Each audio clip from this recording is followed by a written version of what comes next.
দেখেন 10 নম্বর অঙ্কটা বলছে Shilpi Paribahan company owns a fleet of 10 truck. তারা 10টা ট্রাক নিয়ে ব্যবসা শুরু করেছে। ইজ কস্টিং টাকা, প্রত্যেকটা ট্রাকের দাম 5 লাখ টাকা। The company has employ one manager.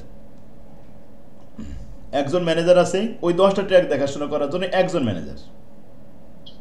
To home to it pays 5,000 টাকা, তাকে 5,000 টাকা বেতন দেওয়া হয় পার monthly.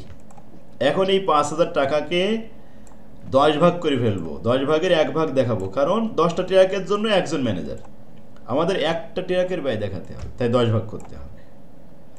An accounted officer who gate 3,000 টাকা পার মান্থ, এই 3,000কে আমরা ভাগ করে ফেলবো, 10 ভাগের 1 ভাগ দেখাবো। অ্যান্ড এ পিয়ন, এবং একজন পিয়ন যার বেতন 1500 টাকা পার মান্থ, এটাও 10 ভাগ করে ফেলবো। The company has got its the truck insured কত? ইন্স্যুরেন্স করা 3% পার annum। 5 লাখ টাকা ট্রাক 3% করে 1 বছর বেড়ে আসবে ইন্স্যুরেন্স, ওইটাকে আবার ভাগ করতে হবে 12 মাস দিয়ে, তাহলে 1 মাস বেড়ে হবে। The annual total tax 15,000 টাকা পার ট্রাক, এটাকে 12 মাস দিয়ে ভাগ করে 1 মাস দেখাতে হবে। The other expenses are as follow: driver salary 3,000 টাকা, মেকানিক স্যালারি 4,500 টাকা, রিপেয়ার অ্যান্ড মেইনটেনেন্স 12,000 টাকা পার ইয়ার ফর ওয়ান ট্রাক। এখন রিপেয়ার যেটা স্যার উপরে ড্রাইভার স্যালারি আর মেশিন স্যালারি এগুলো তো স্যার মান্থ বাই ইয়ার লেখা নাই, এটা আমরা কিভাবে কোনটা ধরবো? হ্যাঁ, সুন্দর একটা কথা। দেখেন ড্রাইভার স্যালারি পার মান্থ তো লেখা নেই, পার, হ্যাঁ এখানে আদার এক্সপেন্সগুলো এটা মান্থলি দেওয়া হয়েছে, মানে মান্থলিটা কিন্তু উল্লেখ করে দিছিল না। যদি ইয়ারলি হতো তাহলে উল্লেখ থাকতো, কারণ বাংলাদেশে ইয়ারলি কোনো বেতন হয় না, কোনো একটা স্যালারির উল্লেখ না থাকলে আমরা সেটা মান্থলি ধরি, আর যদি বলে উইকলি তখন উইকলি উল্লেখ থাকবে, কারণ বাংলাদেশে কোনো জায়গাটাই স্যালারি উইকলি দেওয়া হয় না, যদি দেওয়া হয় সেটা উল্লেখ করা থাকবে, তা উল্লেখ করা নেই বলেই কিন্তু মান্থলি ধরেছি, বুঝলেন।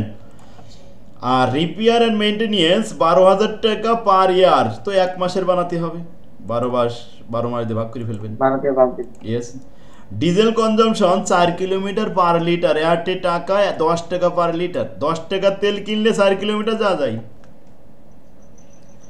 তাহলে 10 টাকারে 4 দিয়ে ভাগ করে ফেলবো।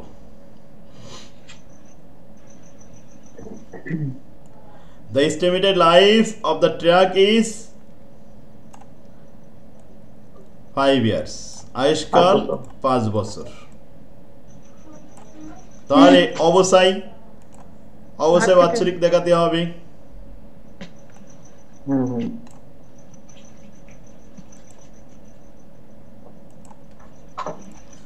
5 বছর দিয়ে ভাগ করলে 1 বছর হয়ে যাবে, সেটাকে 12 মাস দিয়ে ভাগ করে ফেলবেন। Other information, distance travel by each truck. দেখেন ট্র্যাক কিন্তু কোনো একটা রুটে 300 কিলোমিটার চলে প্রতিদিন এরকম না, যে কোনো রুটে যে কোনো মুহূর্তে ভাড়া হতে পারে, সমগ্র বাংলাদেশ তার জন্য রোড ফ্রি। তো distance travel by each truck is per day, অনুমান করা হয়েছে যে প্রতিদিন এভারেজে 240 কিলোমিটার রানিং করে। যদিও দেখা যায় একটা অনেক দূরের ভাড়া পাইলো, একদিনে প্রায় 400 কিলোমিটার চলে গেছে, 500 কিলোমিটার চলে গেছে, 600 কিলোমিটার চলে গেছে, কিন্তু এভারেজে আর কি ওই 200 কিলোমিটার। আর ট্র্যাকের গতিও তো বেশি না, আস্তে আস্তে চলে। নর্মাল লোডিং ক্যাপাসিটি 100 কুইন্টাল মাল বহন করতে পারে, কিন্তু সবসময় তো 100 কুইন্টাল মাল পায় না। 100 কুইন্টাল মাল লোড দেওয়ার ক্যাপাসিটি আছে, কিন্তু কোনো সময় হয়তো বা 50 কুইন্টাল মাল পাচ্ছে, কোনো সময় 80 কুইন্টাল, কোনো সময় 100 কুইন্টাল, এই সব মিলে এভারেজে কিছু কম বেশি হয়ে যায়, সেটা আবার বলে দেবে। Percentage of track lead up for repair 5%। এই লিড আপ মানে কি দেখেন বলছে, লিড আপ এখানে মূলত আসলে ট্র্যাক কিন্তু 10-15 কিলোমিটার যাওয়ার পরে একবার করে পানি খাওয়াতে হয়, গরম হয়ে যায়, দাঁড়াতে হয়, রাত্রে গেলে দেখবেন যে লাইট জ্বালায় ট্র্যাক চলতেছে, কিন্তু রিপেয়ার করতেছে, ট্র্যাকের ভিতরে একজন মেকানিক অলরেডি সব সময়ই থাকে, ড্রাইভারও নিজেই মেকানিক হয়, ড্রাইভার নিজে মেকানিক না হলে সে ড্রাইভারের চাকরি হবে না, এই জন্য মেকানির বেতন বেশি। আচ্ছা, এখন এই লিড আপটা হচ্ছে যে ওই যে টাইমে ট্রাক ইঞ্জিন চলে কিন্তু সামনের দিকে চলতে পারে না, তারপরে কি করা হয়, লোডিং আনলোডিং করার সময় পিছনে একবার যায় সামনে একবার যায়, এগুলো লিড আপের অন্তর্ভুক্ত। যে সামনে যাবে না, যা শুধু একটু তেল খরচ হবে, অবশ্যই হবে, সব কিছু হবে, কিন্তু রানিং করবে না। And wastage in loading capacity 10%, তার মানে 100 কুইন্টাল যে মাল বহন করতে পারে তার ভিতরে 10% সবসময় খালি থাকে, তাহলে 90% সবসময় ফিল আপ থাকে। 90% কত হয়, 90 কুইন্টাল।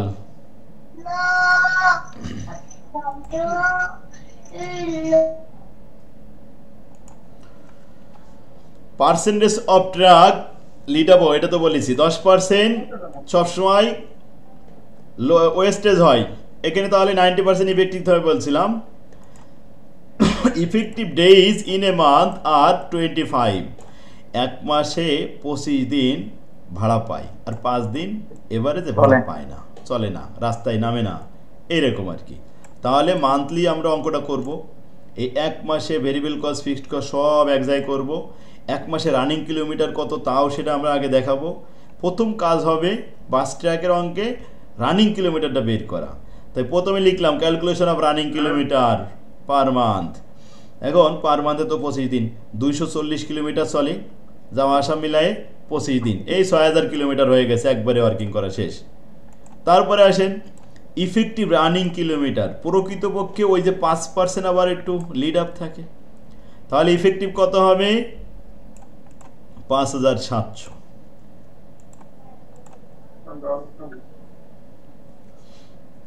এরপরে ক্যালকুলেশন অফ কুইন্টাল কিলোমিটার, 5700 তো আমাদের ইফেক্টিভ রানিং কিলোমিটার, ওইটার সাথে কুইন্টাল কিলোমিটার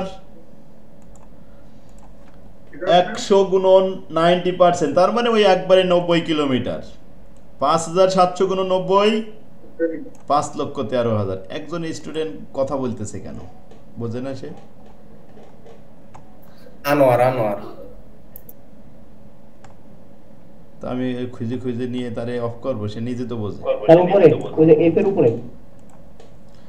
আচ্ছা, তাহলে 5,13,000 হলো কুইন্টাল কিলোমিটার। যাক, বাসে যেমন আমরা প্যাসেঞ্জার কিলোমিটার দেখাই, ট্র্যাকে একটু কুইন্টাল কিলোমিটার দেখাতে হবে। বাসে যেমন রানিং কিলোমিটার দেখাই, ট্র্যাকেও এরকম রানিং কিলোমিটার দেখাতে হবে। বাস এই দুটো ওয়ার্কিং। এবার আসেন manager salary, accountant salary, peon salary, insurance, tax, driver salary, mechanic salary, repair and maintenance এবং ডিপ্রিসিয়েশন, এইগুলো ছিল সব ফিক্সড কস্টের অন্তর্ভুক্ত। এগুলো সব মান্থলি দেখাই দিলাম। কত আসলো, 20,283 টাকা। এরপরে ভেরিয়েবল কস্টের মধ্যে ডিজেল কনজাম্পশন পেয়েছি মাত্র 10 টাকার তেলে 4 কিলোমিটার যায়, 10 টাকারে 4 দিয়ে ভাগ করে ফেললাম।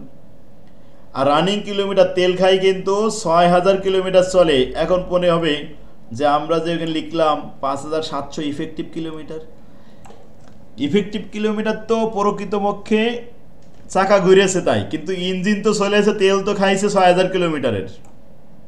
এই যে রানিং কিলোমিটার 6000, অর্থাৎ তেল পড়বে তখন, যখন দেখা যাচ্ছে অনেক সময় যেটা বলছিলাম যে অনেক সময় মেরামত করার জন্য ইঞ্জিন চলতেছে, তেল পুড়তেছে কিন্তু চাকা ঘুরতেছে না। আবার যখন লোড আনলোডিং করতেছি তখন একবার পিছনে যাচ্ছে, আবার সামনে, এই বাইরে রাখে, এই ডাইনে রাখে, এই করতে করতে অনেক ওখানেও কিন্তু তেল খাচ্ছে। সেই সব মিলায় আর কি ইফেক্টিভ কমে যাচ্ছে। তাই 6000 দিয়ে গুণ করবেন, অনেকে ওখানে ভুল করে 5700 দিয়ে গুণ করবে, এটা কিন্তু ভুল হবে তার। এখন এই 15,000 আর 20,000 মিলে হলো 35,283 টাকা টোটাল কস্ট, মান্থলি কস্ট।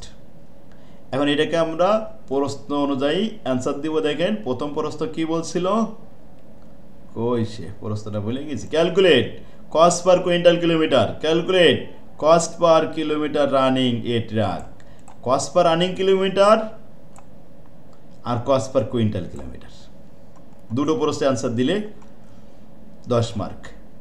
তাহলে কস্ট হলো 35,283 ভাগ কুইন্টাল কিলোমিটার দিয়ে গুণ করে ভাগ করেন, ভাগ করলে 0.06878 আসে।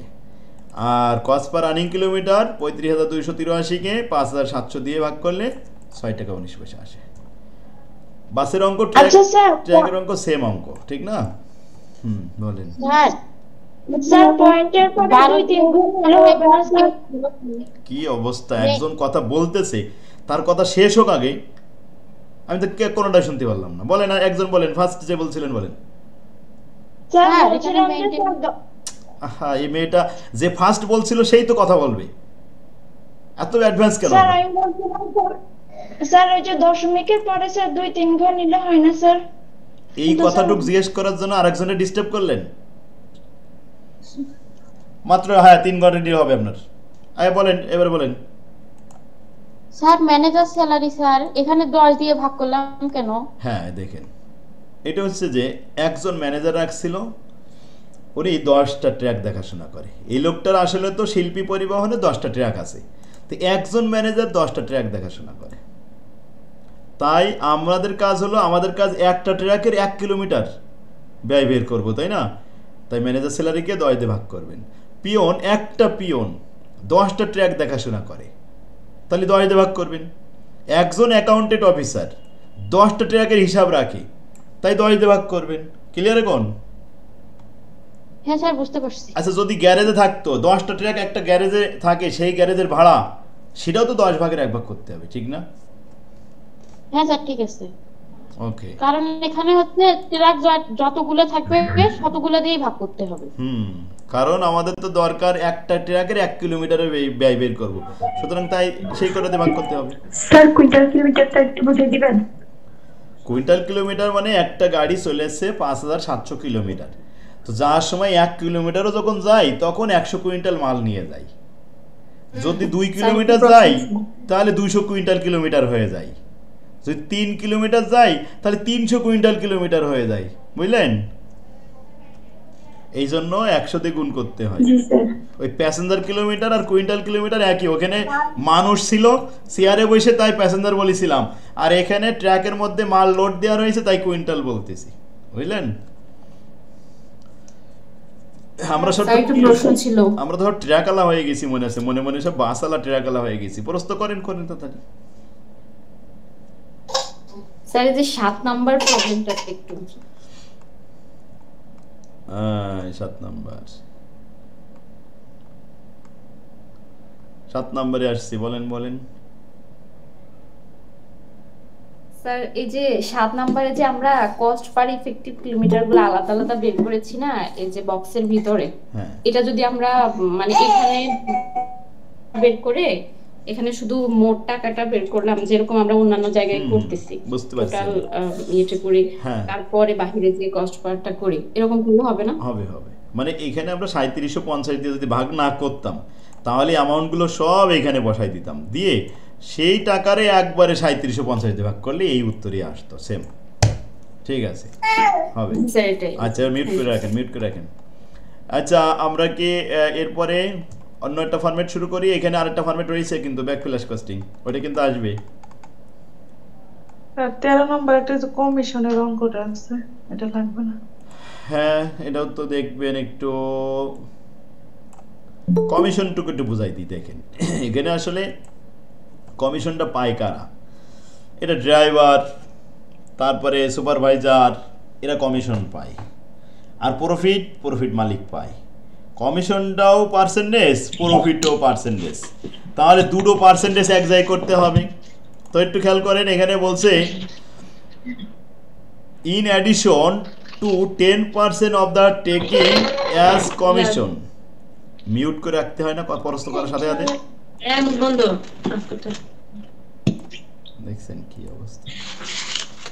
এটা কয় নাম্বার করাইতেছেন? মিউট রাখেন। ডিস্টার্ব করেন না আর। ম্যাথ নাম্বারটা হলো 13।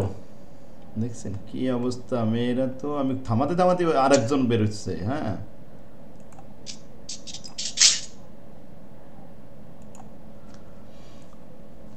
in addition to 10% of the taking as commission to be shared by the driver and contractor, driver এবং কন্ট্রাক্টর তারা দুইজন মিলে 10% কমিশন পাবে।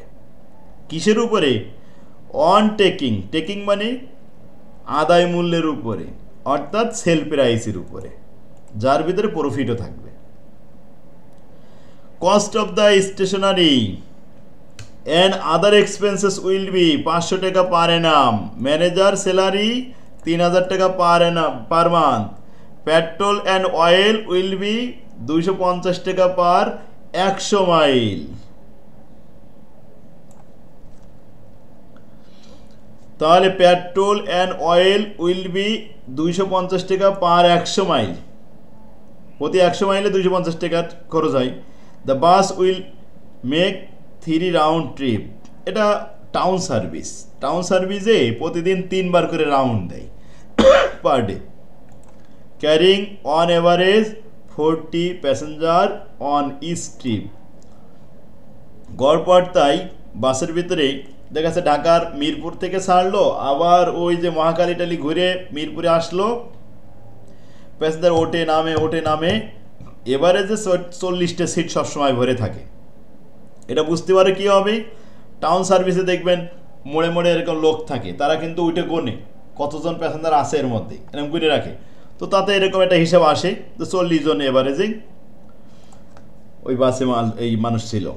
অ্যাজুমিং ধরে নাও 15% প্রফিট অন টেকিং, দেখেন পার্সেন্টেজ কিন্তু উপরে একটা রেখে আসছি 10%, আবার বলছে 15% অন টেকিং, ওই বিক্রয়ের উপরে আবার 15% প্রফিট, তাহলে 15 আর 10 25। ক্যালকুলেট দ্য বাস ফেয়ার, বাসের ভাড়া নির্ণয় করো, to be charged from each passenger. The bus will run an average 25% বা 25 ডেজ ইন এ মান্থ। হ্যাঁ, এক মাসে 25 দিন ওই বাসটা রানিং করে, 5 দিন রাস্তায় নামে না। সেম কথা, এখন আপনাদের সমস্যা যেটা সেটা হলো পার্সেন্টেজ, এই কমিশন আর এই যে প্রফিট, এই পার্সেন্টেজটা কীভাবে দেখাবো। দেখেন, কমিশন যোগ করার আগে কত পার্সেন্ট হয়েছে? সেল হলো 100%, প্রফিট 15 আর কমিশন 10, 15 আর 10 25 বাদ দেন, দিলে কত থাকে? 75 থাকে। তাহলে 75 দিয়ে ভাগ দিয়ে 10 দিয়ে গুণ করলে কমিশন পেয়ে যাব, আর কমিশন যোগ করার পরে তো 10% যোগ হয়ে গেল, তাহলে ওই কস্টকে 85 দিয়ে ভাগ দিয়ে 15 দিয়ে গুণ করলে প্রফিট পেয়ে যাব, প্রফিট যোগ করলে 100% টেকিং প্রাইস চলে আসবে। কিন্তু এইভাবে না দেখায় আমি এখানে ওয়ার্কিং করে দিছি, ওয়ার্কিংটা একটু দেখেন। প্রথম ওয়ার্কিং করেছি টোটাল মাইল পার মান্থ, মানে রানিং কিলোমিটার পার মান্থ। এক মাসে আসলে 3টে ট্রিপ দেয়, যাওয়া আসা মিলায়ে রাউন্ড ট্রিপ বলেছিল কিন্তু, তো 6 বার এরকম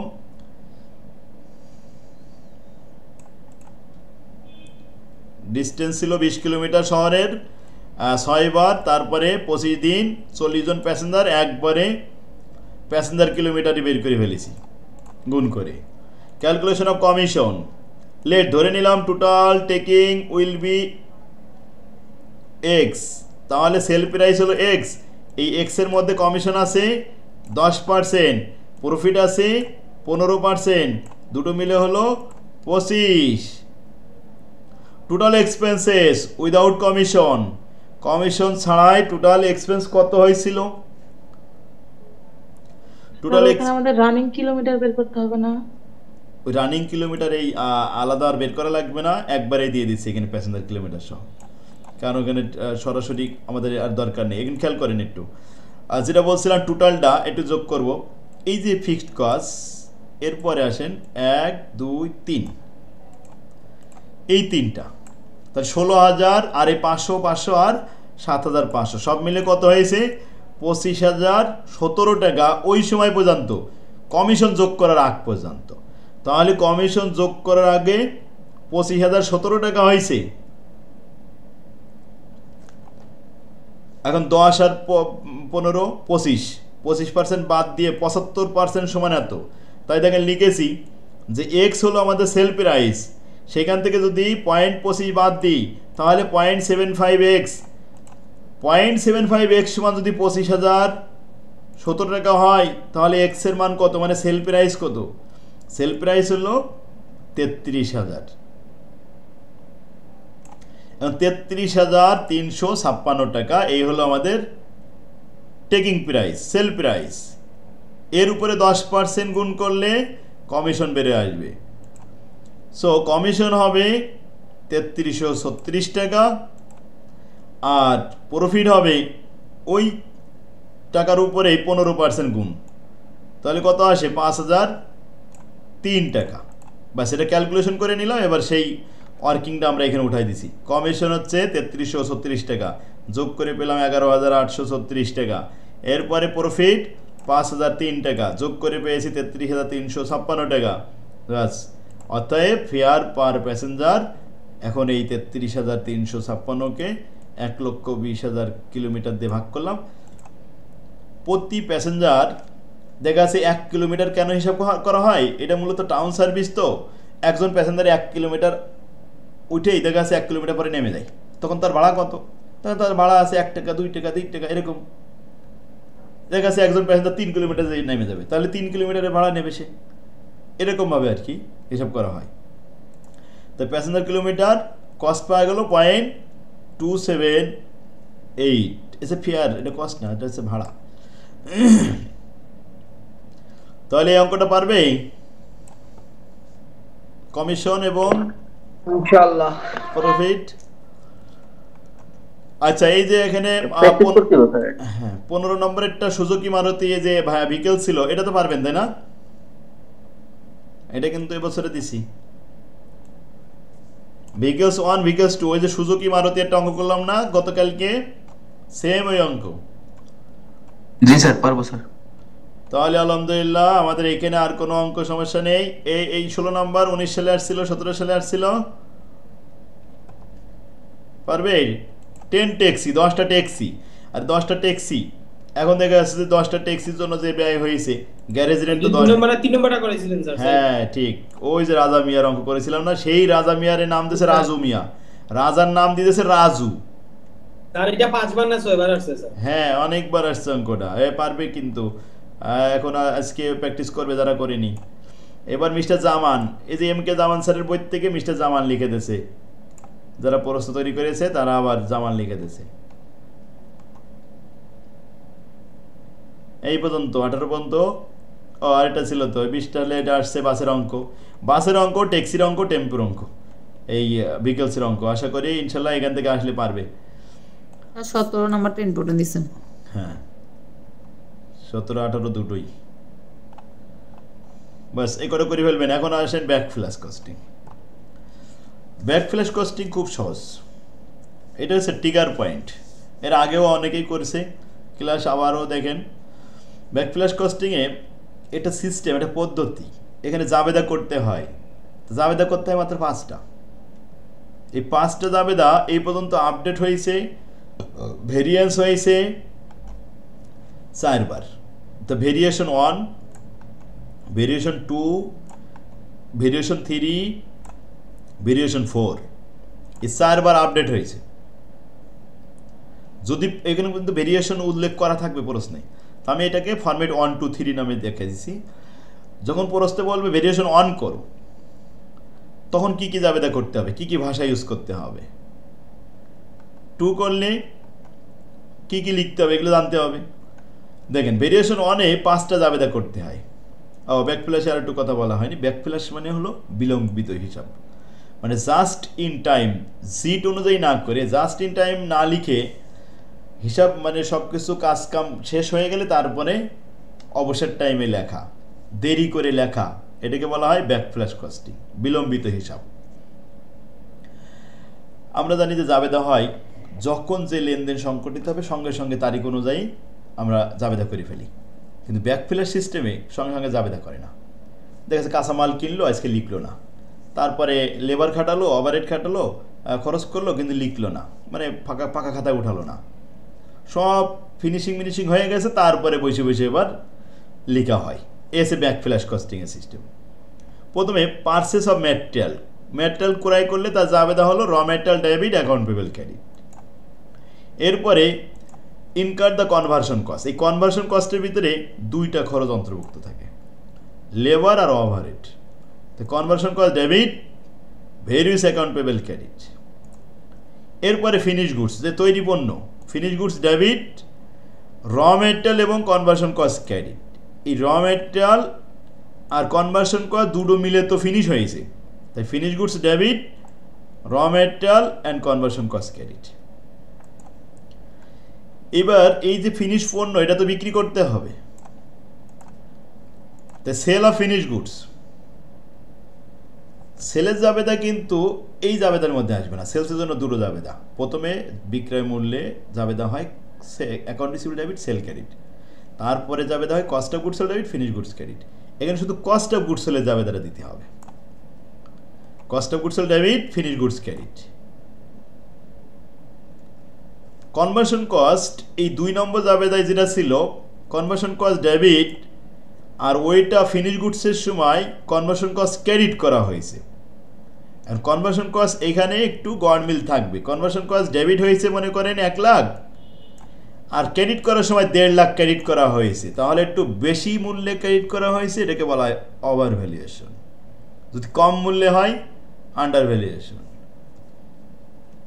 এই ওভার এবং আন্ডারের জন্য যে কোনো একটা হবে, হয় ওভার হবে না আন্ডার হবে, এর জন্য জাবেদা করতে হবে। তাই দেখেন লিখেছি over applied of conversion cost যদি হয়, conversion cost of control debit, cost of goods sold credit. আর যদি আন্ডার হয় তাহলে এই ভাষাটা উল্টাই যাবে, under applied of conversion cost, তখন হবে কি cost of goods sold debit, conversion cost control credit. Sir conversion কস্টটা মানে কি তাহলে বুঝতে সুবিধা হবে? কনভার্সন কস্টটা একত্রিত ব্যয়, যে উপরিব্যয় এবং ওয়েজেস, লেবার এবং ওভারহেড দুটো মিলে একত্রিত হয় বলে কনভার্সন বলা হয়। এটা ব্যাকফ্ল্যাশ কস্টিংয়ে ওয়েজেস আলাদা লেখে না, ওভারহেড আলাদা লেখে না, ওই দুটো মিলে একসাথে কনজাম্পশন করে দেয়, তাই কনভার্সন কস্ট লিখে দেয়। এখন আন্ডার অ্যাপ্লাইড আর ওভার অ্যাপ্লাইড এটা প্রস্থ পড়ে বুঝতে পারবো। যে কোনো অঙ্কে হয় আন্ডার অ্যাপ্লাইড হবে না ওভার অ্যাপ্লাইড হবে, সেখানে একটা জাবেদা হবে। তাহলে আমি লিখেছি 6টা জাবেদা, কিন্তু আসলে তো হবে 5টা। ওভার এবং আন্ডারের ভিতরে যে কোনো একটা, বুঝতে পারছেন? স্যার এটা তো ওই যে দায় বৃদ্ধি পেলে ডেবিট, খরচ বৃদ্ধি পেলে ডেবিট, আর খরচ হ্রাস পেলে ক্রেডিট, এইরকম না স্যার? হ্যাঁ, জাবেদা আর কি। শোনেন, এখন ভেরিয়েশন যদি 1 হয় তাহলে এই 5টা জাবেদা, কিন্তু যদি ভেরিয়েশন 2 হয় তাহলে সব ঠিক থাকবে, শুধুমাত্র সেলসের জাবেদাটা ভেরিয়েশন 2-তে হয় না। এই যখন সেলস আসবে ফিনিশ গুড সেল, ওই জাবেদাটা আমরা লিখব না। যখন ভেরিয়েশন 3 বলবে প্রস্তাবপত্রে, তখন আপনারা শুধু একটা জাবেদা লিখবেন না, সেটা হলো পারচেসের জাবেদাটা। র মেটেরিয়াল পারচেস করার সময় যে জাবেদাটা হয় ওই জাবেদাটা লেখা হয় না। ভেরিয়েশন 3-তে পারচেসের জাবেদা হয় না, 2-তে সেলসের জাবেদা হয় না, আর 4-এ পারচেস সেল কোনোটাই হয় না। তো 5টার ভিতরে যদি 2টো না হয়, 3টে হবে। এইগুলোকে বলা হয় ট্রিগার পয়েন্ট। তাহলে কয়টা ট্রিগার পয়েন্ট আমরা 1 নম্বর ভেরিয়েশনে দেখলাম? 5টা ট্রিগার পয়েন্টে জাবেদা। যদিও আমি 6টা করেছি, কিন্তু 5টা বলতেছি। এই 5টা ট্রিগার পয়েন্টের মধ্যে ভেরিয়েশন 2-তে সেলসে জাবেদা হবে না, বাকি 4টা ট্রিগার পয়েন্টে জাবেদা হবে। ভেরিয়েশন 3-তে পারচেসে জাবেদা হবে না, বাকি 4টা ট্রিগার পয়েন্টে জাবেদা হবে। ভেরিয়েশন 4-এ 2টা ট্রিগার পয়েন্টে জাবেদা হবে না, বাকি 3টা জাবেদা হবে। আর একটা ভেরিয়েশন আছে মিক্স, ওইটা অঙ্ক আসে, ওখানে বলে দেয় 3 ট্রিগার পয়েন্ট। ভেরিয়েশন লেখা থাকবে? হ্যাঁ, ভেরিয়েশনটা প্রস্তে উল্লেখ করা থাকবে, কোন ভেরিয়েশন করবেন এটা বলে দেওয়া থাকবে। দেখেন আমি একটা অঙ্ক প্রথমে দেখাই, যে lima verity had the following transaction during জানুয়ারি 2016। র মেটেরিয়াল ওয়ার পারচেস, ক্রয় করা হয়েছিল 1 অ্যাকাউন্ট, বাকিতে 16 লাখ টাকা। এখন নিচেই প্রস্থ আগে পড়ে নেবেন কোন variation. Prepare a journal entry for variation 1 of backflush costing system. তাহলে ভেরিয়েশন 1-এ আমরা জানি 5টা ট্রিগার পয়েন্টে জাবেদা হবে। প্রথমে র মেটেরিয়াল ক্রয় করলাম, তার জন্য জাবেদা করলাম র material debit, account payable credit 16 lakh টাকা। 2 নম্বরে বলছে অল ম্যাটেরিয়াল রিসিভ, সমস্ত ম্যাটেরিয়ালগুলো গ্রহণ করা হয়েছে, ওয়ার প্যালেস ইনটু প্রোডাকশন, উৎপাদনের জায়গায় মানে নেওয়া হয়েছে, রিসিভ করা হয়েছে। এখন উৎপাদন যে কারখানায় উৎপাদন করবে সেখানে নিয়ে গেছে, এর কোনো জাবেদা হয় না। তাহলে 3 নম্বরে অ্যাকচুয়ালি ডাইরেক্ট লেবার কস্ট 2.5 লক্ষ টাকা, আর অ্যাকচুয়ালি ওভারহেড 20,50,50,000 টাকা। এই দুটো মিলে কত হবে? 23 লাখ টাকা। এই দুটো মিলে বললাম এই জন্য দুটো মিলে কনভার্সন কস্ট হয়, তাই 23 লাখ টাকার কনভার্সন কস্টে জাবেদা দিতে হবে। 2 নম্বর টিকার point, conversion cost debit, wages ছিল 2.5 লাখ টাকার, অ্যাকাউন্ট পেবেল ছিল 20,50,000 টাকার। স্যার 2 নম্বর এন্ট্রি কি জন্য যাবে না স্যার? 2 নম্বরটা তো এটা টিকার পয়েন্টে যে আমরা 5টা বলেছি তার মধ্যে কি এরকম কোনো জায়গায় বলেছি যে ম্যাটেরিয়াল রিসিভ করলাম কারখানার ওইখানে সমস্ত পণ্যগুলো এক জায়গায় করলাম, তার কোনো জাবেদা হবে না? এর কোনো জাবেদা হবে না। না স্যার। এখন 5 নম্বরে চলে আসলাম, কনভার্সন কস্ট অ্যাপ্লাই। এটা তো কোনো লেনদেন হচ্ছে না। বুঝিনি কি হইছে? এটাতে কোনো দিতে হবে না, নো জার্নাল এন্ট্রি বা এরকম কোনো হিন্টস বলতে যে ওই যে 2 নম্বরে তো কোনো টাকা পয়সার কোনো লেনদেন হয় না। ও না, এর কোনো নো এন্ট্রি এসে কিছু লেখা লাগে না। ওই টিকার পয়েন্ট যার সাথে না মিলবে আপনি সেটা দিবেন না, আপনার ওটা এন্ট্রি করা লাগবে না। যেমন আমরা জেনারেল জার্নাল করার সময় নো এন্ট্রি এরকম লিখে দিতাম, তাই না? ওই সব কিছু লেখা লাগবে না। এখন ওভারহেড কস্ট অ্যাকাউন্ট পেবল হিসেবে লিখতে হবে। হ্যাঁ, ওভারহেডটা ভেরিয়াস পেবল, তো তাই অ্যাকাউন্ট পেবল লিখতে হয় ভেরিয়াস পেবল। আর ওই যে ওয়েজেসটা, ওয়েজেসের নাম লিখতে হয়। এখন ওভারহেডটা তো আসলে একটা আইটেম না, উপরি ব্যয়গুলোর মধ্যে থাকে রেন্ট, ইলেকট্রিসিটি বিল, হ্যাঁ, তারপরে দেখা আছে কমিশন চার্জ, হ্যাঁ, তারপরে আরও অনেক বেনিফিট এগুলো থাকবে, সব মিলে উপরি ব্যয়। দেখেন কনভার্সন কস্ট অ্যাপ্লাইড, আমাদের কনভার্সন কস্ট হলো এই মাত্র 23 লাখ ডেবিট, আর কনভার্সন কস্ট অ্যাপ্লাইড হয়েছে, দেখানো হয়েছে 35 লাখ। একটু বেশি দেখানো হয়ে গেছে না? 12 লাখ বেশি দেখানো হয়ে গেছে, এটাকে বলে ওভার অ্যাপ্লাইড। এই ওভার অ্যাপ্লাইডে যাবে দা লাস্টে দিব, এখন না। এখন আছে অল ওয়ার্ক ওয়াজ কমপ্লিটেড, সমস্ত কাজ ফিনিশ হয়ে গেছে ফর দ্য মান্থ। তাহলে finish goods debit, raw material credit, conversion credit. এবার দেখেন ফিনিশ গুডসে যাবে দা কি করতেছি। 3 নম্বর টিকার পয়েন্ট, ফিনিশ গুডস ডেবিট, টাকা আগে লিখবো না। র মেটেরিয়াল ক্রেডিট 16 লাখ, আর conversion cost credit 35 lakh. Conversion cost তো ডেবিট হয়েছিল 23 লাখ, তাহলে 35 লাখ টাকা অ্যাপ্লাইড করতে বলেছে এখানে 35 লাখ। এই জন্য আমরা বাধ্য হয়েছি 35 লাখ লিখতে। 35 আর 16 মিলে 51 lakh.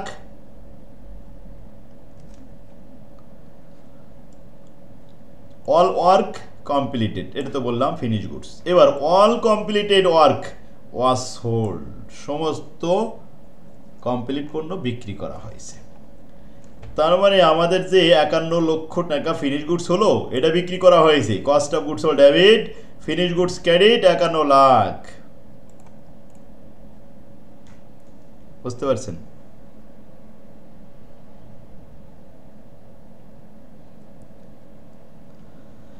The difference between actual and applied cost is computed.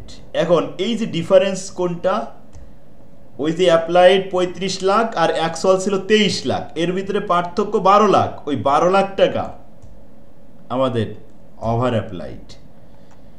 তো লিখলাম কনভার্সন কস্ট কন্ট্রোল, মানে বেশি হয়ে গেছে তো তখন কনভার্সন ডেবিট হবে আর cost of goods sold credit হবে। যদি আন্ডার অ্যাপ্লাইড হতো, ভাষাটা এটা উল্টায় যেতে যাবে না, cost of goods sold debit করতাম, কনভার্সন কস্ট ক্রেডিট করতাম।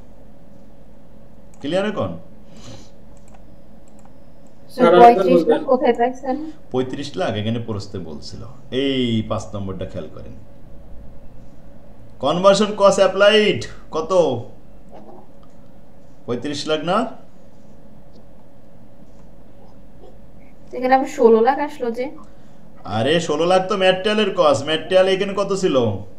16 লাখ, আর কনভার্সন ছিল 23 লাখ। এখন 23 লাখ না লিখে 35 লাখ অ্যাপ্লাইড করতে বলছে, তাই আমরা বেশি লিখি। আর যদি কিছু না বলতো তো আমরা তো কনভার্সন কস্টের এখানে 23 লাখ লিখতাম, কারণ একটা পণ্য ফিনিশ হতে কি কি লাগে? তৈরি হতে লাগে র মেটেরিয়াল এই 16 লাখ পুরোটাই লাগবে। আর এই কনভার্সন কস্ট 23 লাখ, এটা দরকার ছিল কিন্তু 23 লাখের জায়গায় বলছে 35 লাখ লেখো, তাই লিখেছি, বেশি লিখেছি। কত টাকা বেশি লিখেছি? 12 লাখ, এই জন্য ওভার অ্যাপ্লাইড। ক্লিয়ার? 2 নম্বরে দেখেন পারচেস অফ ডাইরেক্ট মেটেরিয়াল 60,000 টাকা, জাবেদা করবে র material debit, account payable credit. এরপরে ইনকার্ড ডাইরেক্ট লেবার 40,000 আর ওভারহেড 50,000, 40 আর 50 মিলে 90,000। অতএব কনভার্সন কস্ট ডেবিট 90,000 টাকা, ওয়েজেস ডেবিট 40,000 টাকা, অ্যাকাউন্ট পেবল ক্রেডিট 50,000 টাকা। এরপরে অল প্রোডাকশন 3 নম্বরে অল প্রোডাকশন আর কমপ্লিটেড, ফিনিশ হয়ে গেছে। তো finish goods debit, raw material credit, conversion cost credit. এখন কনভার্সন কস্ট কত লিখতে হবে? কনভার্সন কস্ট তো আমাদের আছে 90, কিন্তু এখানে বলছে ই নাম্বারে অ্যাপ্লিকেবল দ্য কনভার্সন কস্ট ওয়াজ 77,000। 90 লেখা যাবে না, লিখতে হবে 77,000, তাহলে তো কম লেখা হয়ে গেছে। কনভার্সন কস্ট ডেবিট হয়েছে 90,000 খরচ হয়েছে, অথচ আমরা লিখলাম 77,000। আন্ডার অ্যাপ্লাইড হয়ে গেছে না? এই আন্ডার অ্যাপ্লাইডে জাবেদা হবে। তার আগে আরেকটা জাবেদা আছে, sold all production during the month, সব উৎপাদিত পণ্য বিক্রি হয়ে গেছে, তাহলে জাবেদা হবে cost of goods sold debit, conversion এই বিক্রি হয়েছে, cost of goods sold debit, conversion cost credit, না কনভার্সন কস্ট না, কি বললাম, ফিনিশ গুডস ক্রেডিট। কত টাকার পণ্য বিক্রি হয়েছে? 1,37,000। আচ্ছা, এখন এই যে আন্ডার অ্যাপ্লাইড হলো 90,000 থেকে 77,000 বাদ দেন তো, কয় টাকা আন্ডার অ্যাপ্লাইড হয়ে গেছে? 13,000। তার জন্য জাবেদা হবে cost of goods sold debit. যদি ওভার অ্যাপ্লাইড হতো cost of goods sold credit লিখতাম। ক্লিয়ার? এখন সবাই বুঝতে পারছে? এই সবাই বুঝতে পারছে না? হ্যাঁ, আসলে 1 নম্বর ভেরিয়েশন থেকে আসবে। আরেকটা ভেরিয়েশন অনেকে সবসময় 5টা আইটেমই থাকবে। হ্যাঁ, 5টা আইটেমে থাকে। 2তে সেল থাকে না, 4টে থাকবে। আর 3তে পারচেস থাকবে না, তাহলে 4টে থাকবে। আর 4-এ 2টো থাকবে না, 3টে থাকবে। তো 4 আসে না, 3 আসে না, 2 আসে না, আসে 1 আর 5। 5-এ কি দেখেন? 5-এ হচ্ছে এটা আমাদের আপডেট, কিন্তু ওই প্রস্তের ভিতরে দেওয়া না, এটা একত্রিত করে বলে আমি আলাদা ফরম্যাট দিয়ে দিছি, মিক্স ভেরিয়েন্স বলে দিছি। তো এখানে মূলত গিভেন টিগার পয়েন্টটা সরাসরি লেখা থাকে। Green dream company use the backflush costing system with 3 trigger point. 3টে টিগার পয়েন্টে জাবেদা দিতে হবে। উল্লেখ করে দিচ্ছে কোন কোন trigger point. Purchase of direct material, এটা জাবেদা দিতে হবে। Completion of goods, finish goods, মানে ফিনিশ গুডসে জাবেদা দিতে হবে। আর sale of the finish goods, সেলসে জাবেদা দিতে হবে। এই 3টা টিগার পয়েন্টে জাবেদা দাও, নিচেই ইনফরমেশন দেওয়া হলো। এখন আমাদের একটা জিনিস মাথায় রাখতে হবে, কনভার্সন কস্ট না বললেও দিতে হয়, কারণ এই ফিনিশ গুডস দেখাতে গেলে কনভার্সন কস্ট অবশ্যই লাগবে। এই বিক্রি করতে গেলে কস্ট অফ গুডসের ভিতরে কনভার্সন কস্ট থাকা লাগবে। সুতরাং 3টে টিগার পয়েন্ট বললেও 4টে দিতে হবে। There are no beginning inventory or closing inventory. Information January 2016 as follow, নিচে দেওয়া হলো পার্টিকুলার। দেখেন ডাইরেক্ট মেটেরিয়াল পারচেস, ক্রয় করেছিলাম 6 লাখ টাকার, জাবেদা হবে এই যে র মেটেরিয়াল পারচেস জাবেদা দাও, তাহলে র material debit, account payable credit. আচ্ছা, ডাইরেক্ট মেটেরিয়াল ইউজ, স্যার এখানে এন্ড ইন প্রসেস ইনভেন্টরি এটা কি দেওয়া লাগবে ম্যাটেরিয়ালের সাথে? জাবেদা অত কথা লেখা লাগবে না। ডাইরেক্ট মেটেরিয়াল ইন প্রসেস অথবা মেটেরিয়াল কন্ট্রোল ডেবিট। এখন আসেন, ডাইরেক্ট মেটেরিয়াল ইউজ হয়েছে, কনভার্সন কস্ট ইনকার্ড হয়েছে, এরপরে কনভার্সন কস্ট অ্যালোকেটেড হয়েছে। এর মধ্যে দেখেন ম্যাটেরিয়াল ক্রয় করেছিলাম 6 লাখ, কিন্তু সব ইউজ হয়নি। ইউজ হয়েছে কতটুকু? ফিনিশ করতে বলছে 5,52,500, এটা আমাদের কাজে লাগবে ফিনিশ গুডসের সময়। কনভার্সন কস্ট ইনকার্ড হয়েছিল, কিন্তু সবগুলো অ্যালোকেটেড হয়নি। আমরা যতটুকু কাজ করতেছি অ্যালোকেটেড হয়েছে 2,60,000, তাহলে এই 2,60,000 লাগবে। এখন ফিনিশ গুডসে জাবেদা দেব, তার আগে আমাদের কনভার্সন কস্টে জাবেদা দিয়ে দিতে হবে। তো কনভার্সন কস্ট ইনকার্ড হয়েছে 3 লক্ষ টাকা, জাবেদা দিলাম conversion cost debit, various account payable credit. এর ভিতরে ওয়েজেস পেবল নামে আলাদা করে দেওয়া নেই, এই জন্য ভেরিয়াস অ্যাকাউন্ট পেবেল লিখে দিয়েছি। যদি ওয়েজেস থাকতো 1 লাখ 1.5 লাখ সেটা আলাদা করতাম। এখন আসেন ফিনিশ গুডসে জাবেদা হবে। তো ফিনিশ গুডস ডেবিট, টাকাটা আগে লিখবো না। এবার র মেটেরিয়াল ইউজ হয়েছে 5,52,500 আর কনভার্সন অ্যালোকেটেড হয়েছে 2,60,000। এই দুটো মিলে যোগ করে দেখা গেল 8,12,500। 8,12,500 ক্লিয়ার?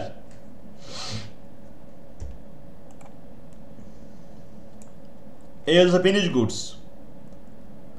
আচ্ছা, আরেকটা জাবেদা বলছে সেল অফ ফিনিশ গুডসের জাবেদা দাও। তাহলে cost of goods debit, finish goods credit. আমরা বিক্রি করেছি কত টাকার পণ্য, এই যে লিখেছে 7 লাখ টাকা, ওরা উল্লেখ করেই দিয়েছে টাকাটা। তো ওই 7 লাখ টাকা জাবেদা হয়ে গেল কস্ট অফ গুডস। এই হচ্ছে যদি আমাদের 3টে ট্রিগার পয়েন্ট, এইখানে এই যে 5 নম্বর ভেরিয়েন্সে এখান থেকে অঙ্ক আসে, দেখেন 15 সালে এটা আসছিল।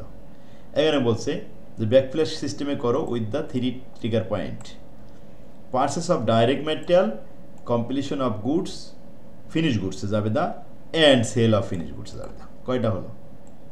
3টা। এই 3টা ট্রিগার পয়েন্টে জাবেদা।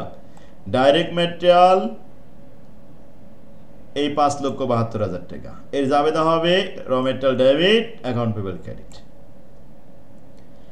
তারপরে direct material use, conversion cost, incurred allocated, ইনকার্ডের কনভার্সনে জাবেদার আগে দিয়ে নিই, conversion cost debit, various account payable credit.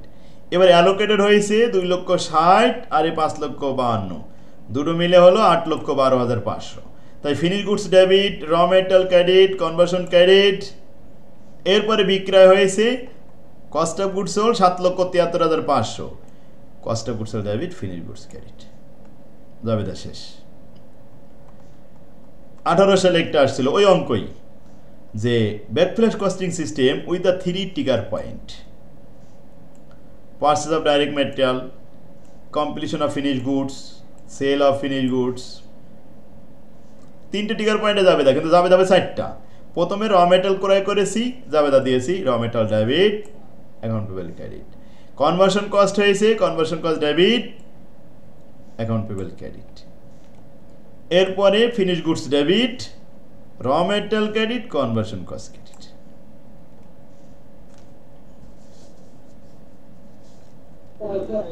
Sir incurred আর অ্যালোকেটেড মানে কি? ইনকার্ড মানে যেটা সংগঠিত হয়েছে, এর মধ্যে বণ্টিত হয়েছে যতটুকু, এই পারপাসে, এই প্রোডাক্টের পারপাসে, অন্যান্য প্রোডাক্টের পারপাসে কিন্তু খরচ হতে পারে। তো অ্যালোকেটেডটা প্রকৃত খরচ, মানে যতটুকু অঙ্ক করতেছি এর জন্য অ্যালোকেটেড হয়েছে, বণ্টিত হয়েছে।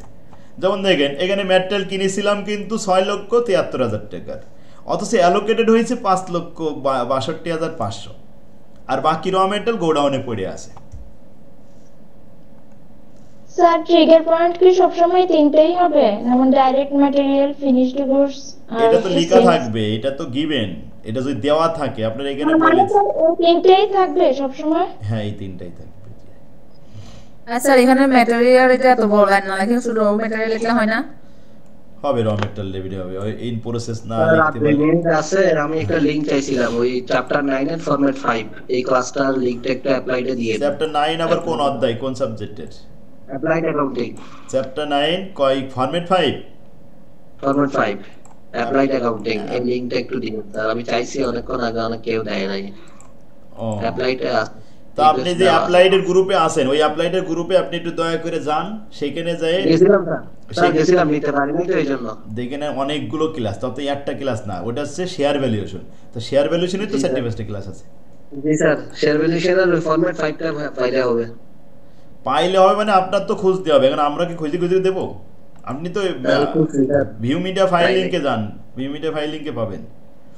আচ্ছা এই পর্যন্ত আজকে শেষ, এই 20 সাল পর্যন্ত আসছে ট্রিগার পয়েন্ট, এই যে 10 মার্কের অঙ্ক, 3 ট্রিগার পয়েন্ট, ওই 3টেই trigger point, purchase, finish goods আর সেল। এই পর্যন্ত যা আসছে সব এই 3টে করে ট্রিগার পয়েন্ট আসছে। ইনশাআল্লাহ পারবে না এগুলো? ইনশাআল্লাহ। তাহলে কালকে যে ক্লাস করাবেন এবিসি কস্টিং রয়েছে স্যার? না, এইটা এবিসি অ্যাক্টিভিটি ব্যাচ কস্টিং সকালে করালাম না আজকে, এইটাই তো সব। ওইটার এটা একই